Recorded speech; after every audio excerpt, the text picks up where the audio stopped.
Hello friends, let's enjoy study with Pawan channel में आपका स्वागत है। आज मैं लेकर आया हूँ वर्ल्ड हिस्ट्री का एक बहुत ही इंपॉर्टेंट टॉपिक पुनर्जागरण, जो आपके बीपीएससी टीआरई के लिए और स्टेट के एग्जाम के लिए बहुत ही ज़्यादा इंपॉर्टेंट होने वाला है, क्योंकि ये क्या है, आपके एनसीईआरटी एससीईआरटी पे जो बुक है उसका एक कंटेंट्स है। ठीक है, पुनर्जागरण। अगर आपने पहले पार्ट 1 वीडियो नहीं देखा है पुनर्जागरण का, पहले आप वो जाकर देखिए। उसका लिंक मैं अपने डिस्क्रिप्शन बॉक्स में डाल दूंगा, आप वहाँ जाकर देख लीजिएगा। ठीक है, ये स्टार्ट करते हैं अपने इस वीडियो को। देखिए, इसमें पहला पॉइंट्स है कि चित्रकला और मूर्तिकला है। ठीक है, जैसे लियोनार्डो दा विंची मूर्तिकार थे, वो चित्रकार थे और कलाकार थे। ठीक है, ये देखिए क्वेश्चन पूछा हुआ है टीआरई 2 में। क्वेश्चन पूछा हुआ है कि लियोनार्डो दा विंची जो थे वो पेशे से क्या थे। ठीक है, ये क्वेश्चन पूछा हुआ है। तो कृति उनकी क्या है, लियोनार्डो दा विंची की कृति है द लास्ट सफर और मोनालिसा। विस्तार, चित्रकला प्रकृति की नकल थी और कलाकार प्रेरित रचनाकार थे।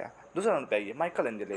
ये क्या थे, व्यवसाय से मूर्तिकार और चित्रकार थे, केवल मूर्तिकार और चित्रकार थे। ठीक है, लियोनार्डो दा विंची क्या थे, मूर्तिकार चित्रकार साथ में कलाकार भी थे। लेकिन माइकल एंजेले क्या थे, मूर्तिकार और चित्रकार थे।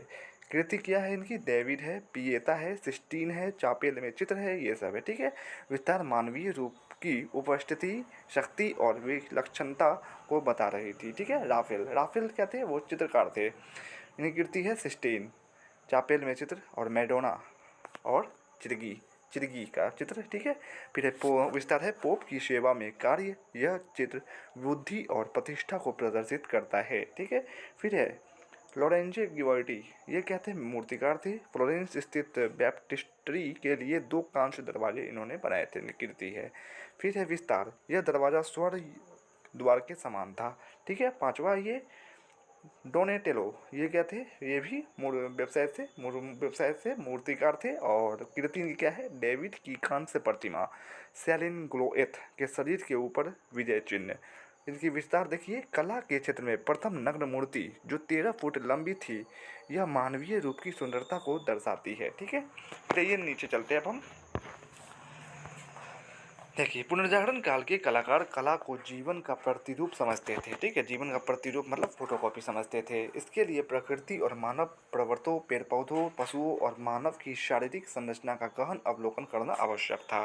कलाकारों ने प्रकाशिकी तथा ज्यामिति का अध्ययन किया और अपने चित्रों में प्रक्षेपों का भी प्रयोग किया है। उन्होंने मानव के हाव भाव की आंतरिक व्यवस्था को समझने के लिए शरीर रचना विज्ञान का अध्ययन किया। फिर नेक्स्ट है ये कि संसार की महानतम प्रतिमा लियोनार्डो दा विंची ने महानतम प्रतिभा जो है, लियोनार्डो दा विंची ने न केवल मानव शरीर की रचना का गहन अध्ययन किया, बल्कि हलचलों को व्यक्त करने के लिए यह जानने का भी प्रयास किया कि हलचलों के दौरान शरीर के विभिन्न अवयव किस तरह का आकार ग्रहण करते हैं।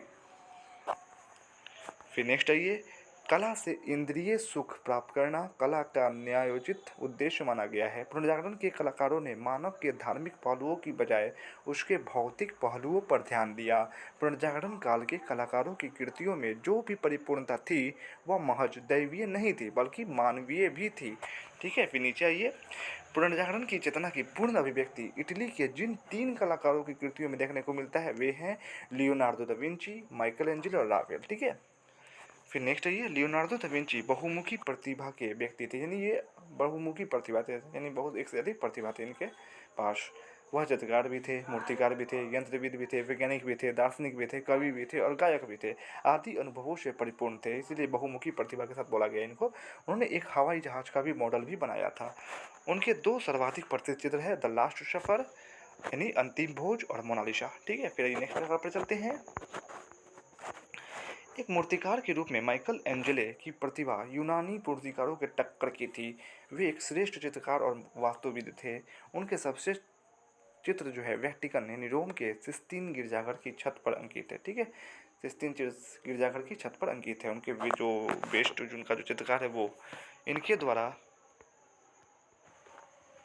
द्वारा निर्मित चित्रों में जैसे कि द लास्ट जजमेंट अंतिम न्याय और द फॉल ऑफ मैन मानव का पतन की गणना संसार की सर्वाधिक प्रसिद्ध कृतियों में की जाती है। फिर नेक्स्ट है ये, राफेल भी इटली के चित्रकार थे तथा लियोनार्डो दा विंची और माइकल एंजेले के समकालीन थे। उनकी सर्वश्रेष्ठ कृति यीशु मसीह की मां मरियम का चित्र है। राफेल की गणना संसार के सर्वश्रेष्ठ चित्रकारों में से की जाती है। पुनर्जागरण काल की मूर्ति कला में मोटे तौर पर वैसा ही परिवर्तन हुआ जैसा कि चित्रकला में हुआ था। पुनर्जागरण काल की मूर्तिकला की मुख्य विशेषता यह है कि अब मुक्त रूप से खड़ी मूर्तियाँ बनने लगी। ठीक है, फिर नेक्स्ट है ये कि चित्रकला की तरह शारीरिक रचना से त्वचा संबंधित नए ज्ञान ने और सौंदर्य के नए मानदंडों ने मूर्तिकला को प्रभावित किया है। पुनर्जागरण काल का साहित्य, आइए नेक्स्ट टॉपिक है। इस काल में जनता की क्षेत्रीय अथवा देसी भाषाओं का साहित्य लेखन में उपयोग होने लगा था। सदियों तक शास्त्रीय और साहित्यिक ग्रंथ लैटिन भाषा में लिखे जाते रहे। पुनर्जागरण काल में यूरोपीय भाषाओं का साहित्यिक भाषाओं के रूप में उदय हुआ और इनका विकास आरंभ हुआ। पुनर्जागरण काल के लेखकों को लैटिन पर और यूरोप की दूसरी शास्त्रीय भाषा ग्रीक पर अधिकार प्राप्त था। तो वीडियो कैसा लगा कमेंट्स में ज़रूर बताइएगा, और अच्छा लगा तो प्लीज़ प्लीज़ प्लीज़ मेरे चैनल को सब्सक्राइब करें, शेयर करें, लाइक एंड कमेंट्स ज़रूर करें। और हाँ, आप लोग कमेंट्स में ज़रूर बताइए कि मैं नेक्स्ट टॉपिक जो हूँ, मैं वर्ल्ड हिस्ट्री के किस टॉपिक पर नेक्स्ट वीडियो बनाऊँ। Thanks for watching. और मैं पार्ट 1 का जो है लिंक मैं अपने डिस्क्रिप्शन बॉक्स में डाल दूँगा, वहाँ जाकर देख सकते हैं। Thanks for watching and subscribe for more videos and press the bell icon please.